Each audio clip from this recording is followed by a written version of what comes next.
Settle down, everyone. Governor Inslee, thank you so much for being with us today. You recently penned an op-ed in the New York Times with Governors Kate Brown of Oregon and Gavin Newsom of California on the importance of fighting the Trump administration's ongoing efforts to discourage immigrant communities from participating in the census. What was the genesis of that joint statement, and why is this so important? The genesis of that statement is that we need to make Donald Trump a blip in history so America can continue its march to liberty and freedom. That's generally the genesis of it. Look, I have made a multi-year career so far standing up against the heinous abuses of this administration. This is just the most recent. I'm proud that when the president announced his Muslim ban, it took me 3 nanoseconds to be the first governor of the United States to stand up against his Muslim ban and sue him now successfully 22 times to stop his abuses of the United States Constitution. We know there is no question that this latest effort to depress participation in democracy, which is his census question, was a very ill-disguised attempt to do it. It was so poorly camouflaged that even this Supreme Court caught him with his hand in the cookie jar. And I'm glad that we are going to prevail on this, ultimately. I'm glad that we are going to go on and to win comprehensive immigration reform, ultimately. And one of the ways we're going to do this is to get rid of the filibuster so we can start to make progressive advances in the United States Senate. And I say that. By the way, I want to thank Senator Warren. It's funny, Senator Warren is the only senator who has joined my call to end the filibuster. We need to end the filibuster so that we can protect the dreamers. These are some of the most ambitious people in my state. I'm proud to have been one of the first governors to get them educational benefits. And I'll look forward when we get rid of the filibuster so progressive policies can again move forward in the United States Senate. Thank you. Governor, the gig economy like Uber and Lyft is changing the face of the American workforce, leading to new potential ways of exploiting the working class. The Republican Senate and the Supreme Court remain hostile to organized labor. Armand Danilewski wants to know, the decline of labor unions is considered by most economic scholars to be a major factor in increasing income inequality. What, if anything, would you do to revitalize American labor unions? I was pretty shocked that at the first Democratic debate, there was only one candidate who talked about the primacy and the importance of the union movement in the United States. And here's what I fundamentally believe. The people who gave us the weekend, which are the union members, need to give Americans a raise again by restoring the power of collective bargaining to the United States of America. And I fundamentally believe that. I think, and I hope we'll talk about my clean energy and climate crisis issues at some point this afternoon. But as we build a new clean energy economy in the United States, we must rebuild the union movement so that these new millions of jobs in clean energy are union jobs, so we can finally get a pay raise for the half of Americans who are producing more every single hour and day. They ought to be able to be benefiting by their productivity increases, not just the millionaire class. And when I'm President of the United States, we will have a new suite of collective bargaining laws so we can regain the primacy of unions in the United States of America. That's what we're going to do. Thank you. It's time for a local question from Amanda.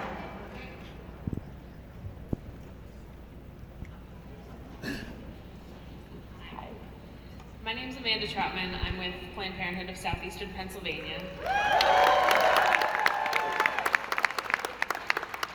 States have enacted an unprecedented number of medically unnecessary abortion restrictions to limit or ban abortion access this year. For example, many women must receive state-directed counseling designed to discourage them from having abortions. Some states require individuals to wait 24 to 72 hours before they can obtain an abortion. These restrictions disproportionately impact young people, people with low incomes, and people of color. What would you do as president to ensure that people are able to access abortion services without these barriers? A lot, and I'll tell you what that is. There's kind of a story. I'm running for president. I hope you've heard about that. And the reason is that I believe my state under my governorship has been a template for progressive success that we need to use across the United States. And when you think about the progressive values that we all hold dear here in this hall, we have basically advanced most all of them in the state of Washington. This being a prime one. I've stood up for a woman's right of choice since 1988 when I beat a Republican in a 65% Republican district and has ever done for the last 30 years. And one of the most important things we've accomplished recently, which we will make federal law as a civil right, is we have passed our Reproductive Parity Act to make sure that women have insurance coverage for reproductive health care, because reproductive health care is health care fundamentally. And this needs to become a civil right in the United States. And we should not just depend on the United States Supreme Court. This needs to be a civil right in the United States federally. It should not be a matter of what zip code you are in about whether or not you have this liberty right. And by the way, this is an issue of freedom. This is a freedom issue. We need to have women's freedom across the United States and do what we've done in the state of Washington. Now, I want to come back to this issue, but to do this, we need to get rid of the filibuster so we do not allow Mitch McConnell to block reproductive parity protection in the United States Senate. And I'm committed to that, and I hope you can help me. I want to thank you for your leadership. We are going to get to climate to answer your question, but we have a couple other questions first, if that's okay. Ariel Barr from our community wants to know, what would you do to increase access to quality, affordable childcare for working families, especially those with infants and toddlers? I've got a toddler, so I know the struggle. And what would you do to enhance paid family leave opportunities? Well, again, in talking to Amanda, there is a little refrain, is that we have visions and we have success, and we've had both in the state of Washington in this regard.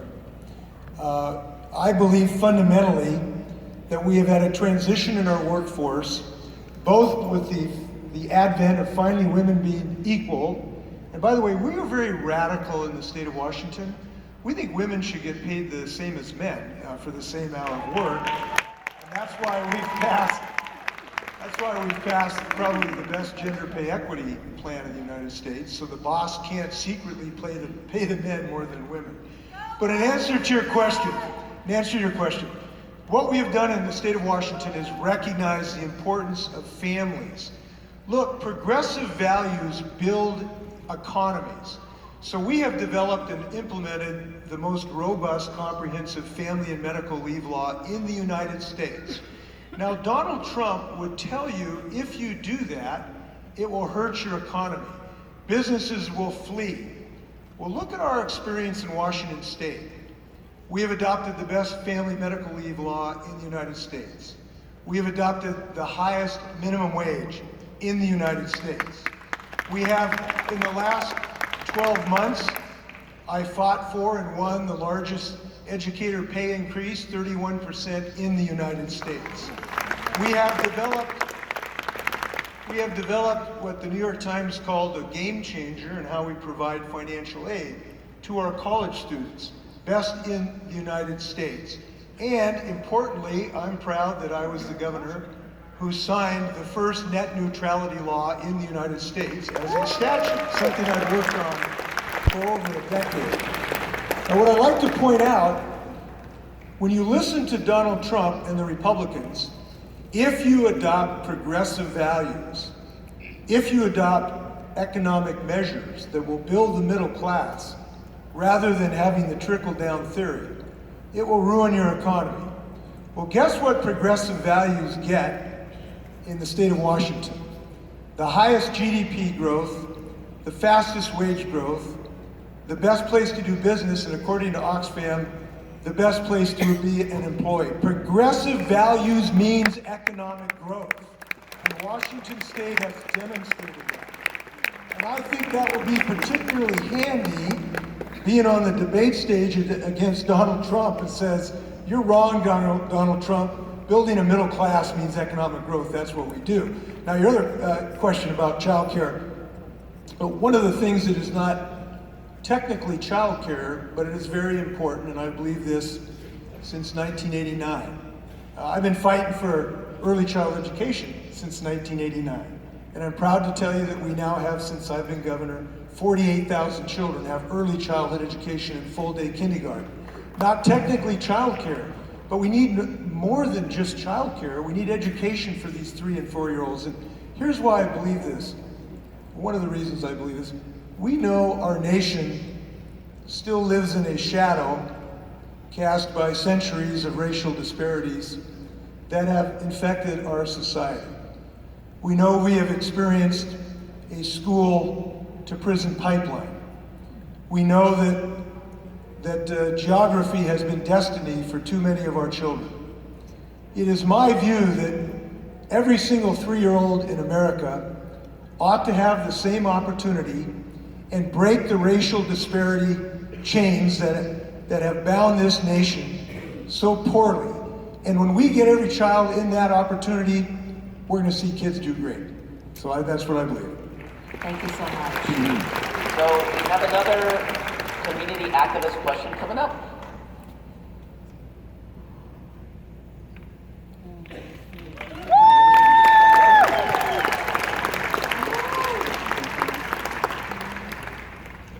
Governor Inslee, my name is Herman Parodi, and I'm with Philly Adapt.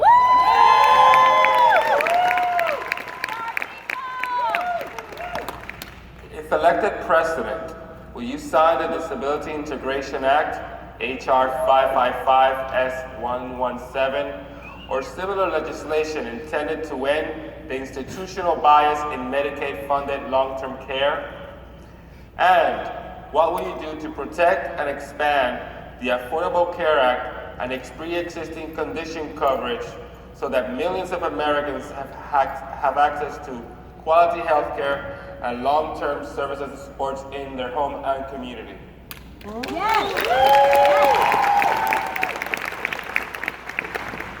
This is very close to my family, in part because my son helps run a group called Outdoors for All, and it provides outdoor recreation for people with challenges. If you ever get up to Washington, come on up and we'll get you kayaking and skiing. I think you'll enjoy it.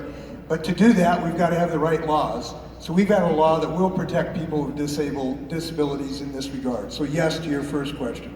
On your second question, this is a matter of protection of people of all abilities, no matter what your abilities or challenges are. Because it's time to take the next step forward to protect people, pre-existing conditions and otherwise. The first thing to do is to protect our existing health care. But we need to move, as we know, and all of us agree on this, to universal health care. And I've been very active in this regard. We should not just wait for the federal government. We have taken the position in Washington that we need to lead the United States, and Washington State is leading Washington, D.C. I'm proud to tell you that I've signed the first public option bill in the United States history so that we can have people have a state-sanctioned healthcare program. And that includes protection for pre-existing conditions big time. Now, it's not just healthcare. We haven't stopped there. We know that employment is a big deal for people with disabilities. It's people with disabilities have suffered unemployment way too high. And I can tell you that we have been very dedicated in my administration to get people of all abilities to get employment. Come on up. I'll get you to go kayaking and a job with the state of Washington. Thanks a lot.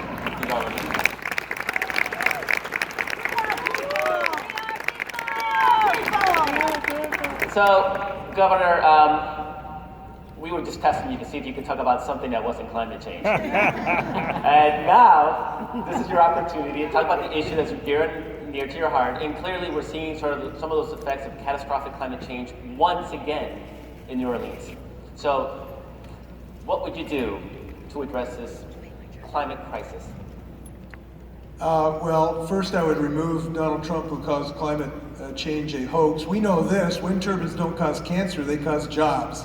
and we are going to create a clean energy revolution, so we put 8 million union people to work building a clean energy economy in the United States. That's what we're going to do. Now,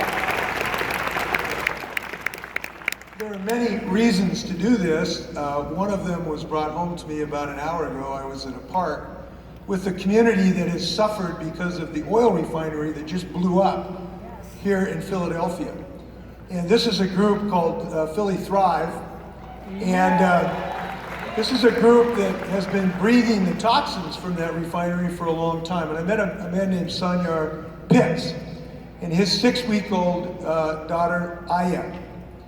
And what he told me about the climate crisis was that he knows, and he'd heard about some of the work I've done about, the public option. He'd heard about that. He'd heard about our great minimum wage. He'd heard about the fact that I've been the first one to stand up the Muslim ban. He'd heard about these things. But he said, ultimately, those things don't matter unless we defeat the climate crisis. And he had little Aya in his hands. And I'll just tell you this, if I am given this high honor, I will be thinking a lot more about 6-week Aya than I will the CEOs of the fossil fuel industry who need to have their stranglehold on Congress broken so we can develop a clean energy economy. We need, as a party, look, I think we've been too timid on this. We need to stand up against the fossil fuel industry. We need to take away their $20 billion largesse of subsidies. We need to do something real. And this is, I'm serious about this. We cannot defeat the climate crisis by sort of Hallmark cards to the future. We need to face down the fossil fuel CEOs and say, your days are over. And I'm proud to tell you that I'm the candidate, and I'm the only candidate to say this very clearly. Defeating the climate crisis has to be the #1 priority of the United States of America. I believe that wholeheartedly. I believe that because if it's not job one, it won't get done. And I'm the candidate that says we've got to move on this. Time is wasted. Look, this is our last chance. So I'm the candidate and the only candidate that says this. We've got to get off coal in this country. That is the only route to survival. And I'm the candidate in my plan that has made clear, and I'm pleased that Representative Ocasio-Cortez, who's inspired us to higher effort, has called my plan the gold standard, as has Greenpeace, and it follows the success we've had in the state of Washington. You know, you listen to Donald Trump, and he would argue that if you adopt a clean energy platform, it'll create our economy. Well, guess what? We've passed now a best 100% clean electricity bill in the United States, the best energy efficiency bill. We have 50,000 people driving electric cars. We have now created a $6 billion wind industry in the state of Washington. As a result, we have the best economy in the United States. And this is not just an economic opportunity. It is an electoral necessity. And here's why I believe this. Donald Trump did something really interesting the other day. He went out and tried to tell us he was an environmentalist a couple days ago. Remember that? Why would anyone make such a fool of themselves to try to make a statement like that? Well, it's pretty clear when you think about it. It's because he realizes that this is his weak spot. He is hemorrhaging support all over the United States by gutting our environmental laws. His team has gone to him and said, we're going to get killed on this if we don't do something. This guy has shown us a route to defeat him. And in my experience in defeating Republicans, as I have in so many occasions, is we need to go at them at their weakest point. The climate crisis and Donald Trump's foolishness and his insistence in turning over our nation air to the fossil fuel industry is his weakest point. I believe we should identify our strongest candidate to defeat him at his weakest point. We will defeat him on the climate crisis measure, and I'm bound and determined to do that. So that's what I'm all about. Thank you so much. We have time for one more question, if you can answer it in 2 minutes. I know it's going to be tough because this is a big question. President Trump has done a lot of damage to our international reputation through his approach to foreign policy. And Daily Kos user Mr. Rochester would like to hear more from you about what you might do differently in your approach to restoring America's reputation and turning around our foreign policy, particularly when you talk about the deterioration in our relationships with Latin America and how that's contributing to some of the other issues in America. Well, I don't think I'll get an argument in this room that he has been one of the more destructive forces in our ability to form productive alliances. He has created an image of the United States as a go-it-alone, divisive country rather than one that works with the rest of the world. He has bred a sense of chaos in every single thing that he has touched internationally. He has centered his entire international relations on fear rather than confidence and on hope. And it seems to me that maybe one of the first acts as president is I ought to think about getting a Secretary of State who has asked us to embrace more unity across the world and more love rather than hate. So my first act will be to ask Megan Rapinoe to be my Secretary of State.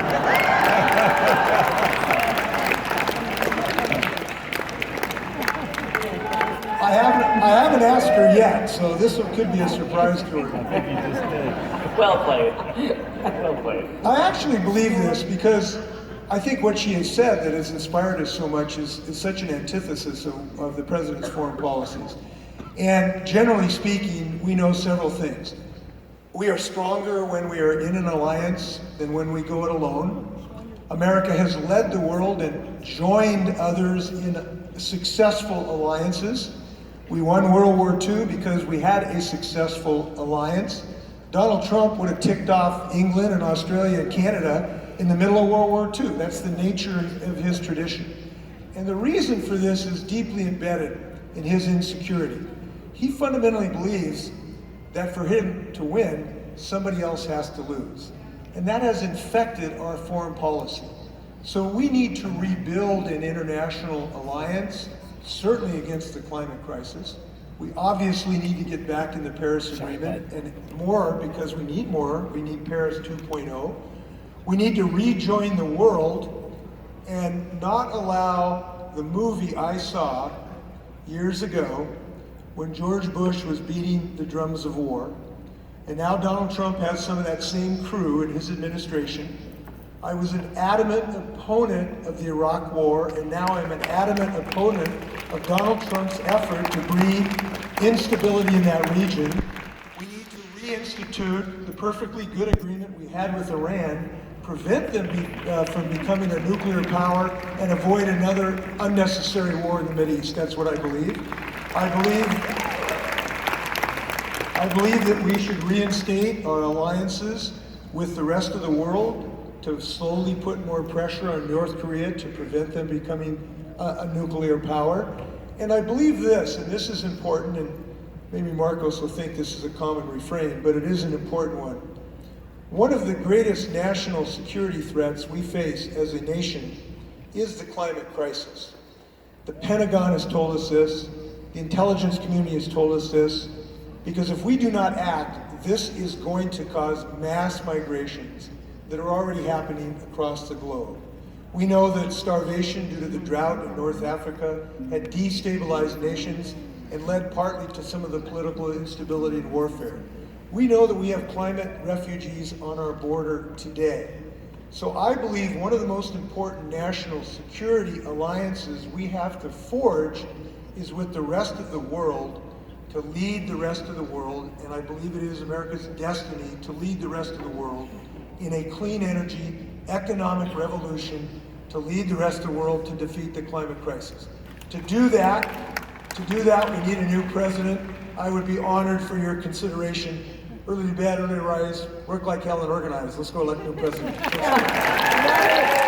Thank you so much for being here.